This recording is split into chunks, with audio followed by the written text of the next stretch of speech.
Olá, seja bem-vindo ao nosso módulo 2 do curso IFRS Temas Atuais na Prática.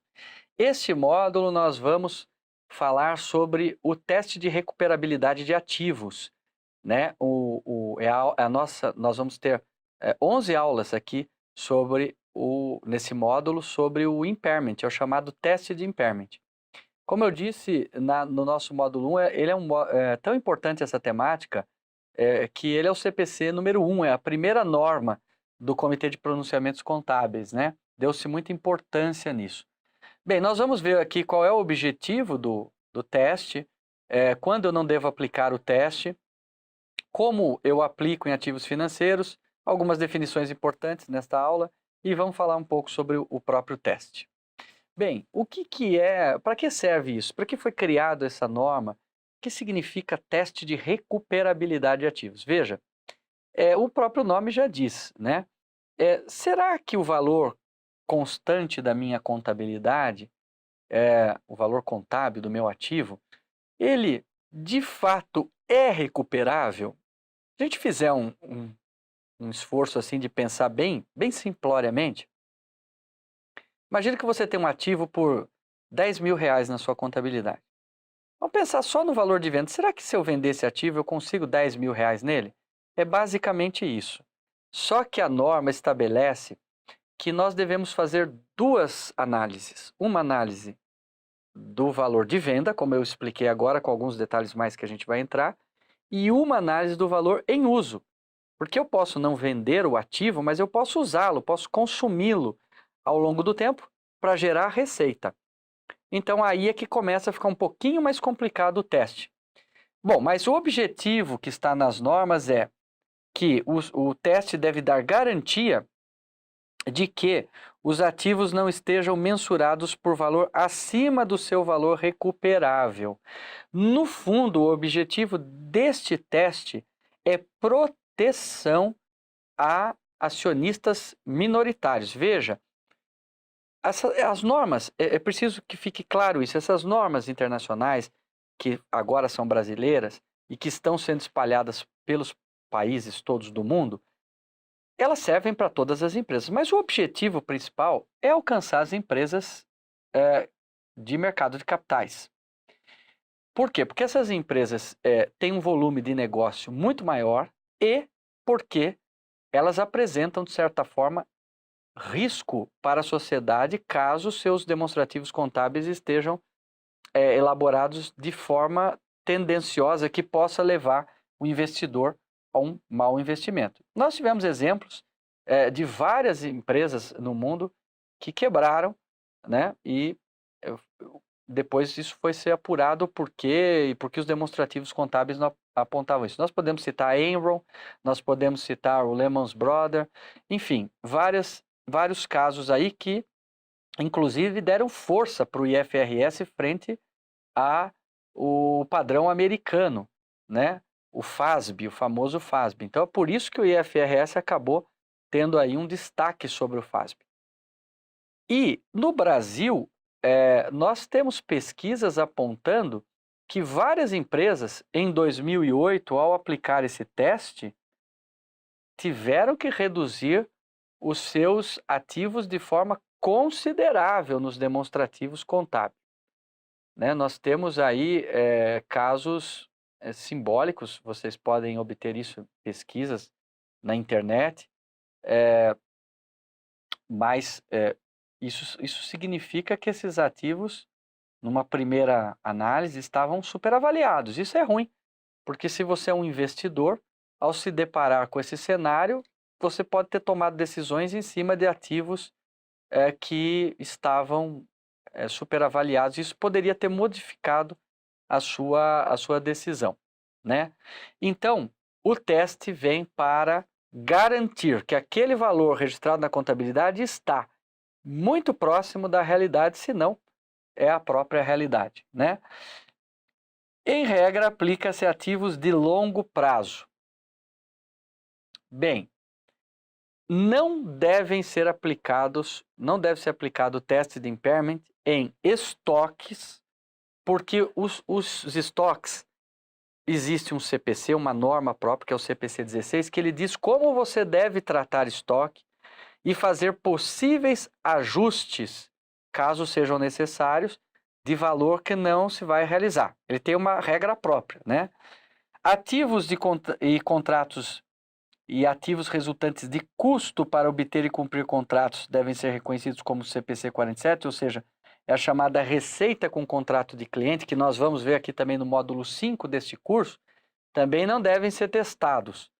Os ativos fiscais diferidos, o IR diferido, a contribuição social diferida, tanto ativo quanto passivo, também não são objetos de teste de impairment, embora eles fiquem no longo prazo.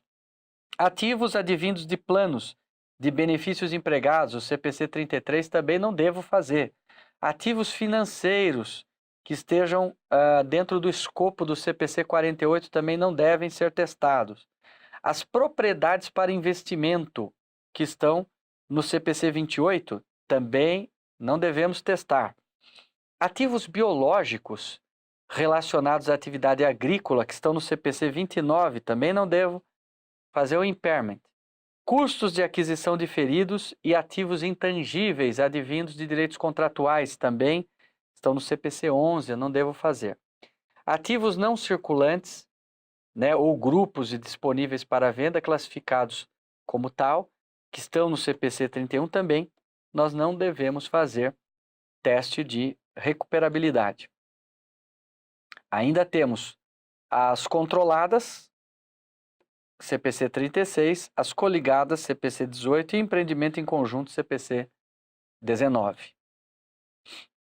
Bem, para que nós possamos entender claramente o teste de recuperabilidade, é importante que a gente vá assimilando alguns conceitos aí contábeis que são atuais, nem tão atuais, porque nós estamos falando de 2008, né, já são aí mais de 10 anos de normas contábeis, mas que ainda representam um certo tabu para alguns setores contábeis, né?